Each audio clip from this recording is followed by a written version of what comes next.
নুপুরের দাম 1000 টাকা হলেও তার স্থান পায়ে, আর টিপের দাম 1 টাকা হলেও তার স্থান কপালে। ইতিহাস সাক্ষী, লবণে কখনো পোকা ধরেনি, কিন্তু মিষ্টিতে প্রতিদিনই ধরে, আবার পিঁপড়াও ছাড়ে না। মানুষ সোজা পথে চলতে চায় না, বাঁকা পথেই আগ্রহ বেশি। তাই তো মদ বিক্রেতাকে কোথাও যেতে হয় না, কিন্তু দুধওয়ালাকে বাজারে দাঁড়ে দাঁড়ে ঘুরতে হয়। আমরা সর্বদা দুধ বিক্রেতাকে বলে থাকি দুধে জল মিশাননি তো, আর মানুষ মদে জল মিশে খায়। আজ পর্যন্ত মানুষকে এতটুকুই চিনলাম। কচু পাতা দেখেছেন নিশ্চয়ই, ওপরে সবুজ আর ভেতরে চুলকানিতে ভরা। ঠিক তেমনি কিছু মানুষ আছে, বাইরে থেকে দেখতে ভীষণ সুন্দর পরিপাটি, কিন্তু ভেতরটা আবর্জনায় ভরা। সাপ দুধ খেয়ে বিষ উগড়ে দেয়, আর গরু ঘাস খেয়েও দুধ দেয়। সুতরাং দোষটা খাবারের নয়, পার্থক্যটা স্বভাবের কাছে। নিজের যোগ্যতা নিয়ে কখনো অহংকার করবেন না।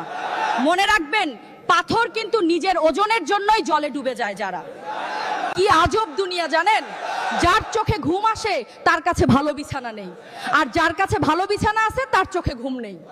যার মনে দয়া আছে তার কাছে দেওয়ার মতো কিচ্ছু নেই, আর যার কাছে দেওয়ার অনেক কিছু আছে তার দেওয়ার মতো মনটাই নেই।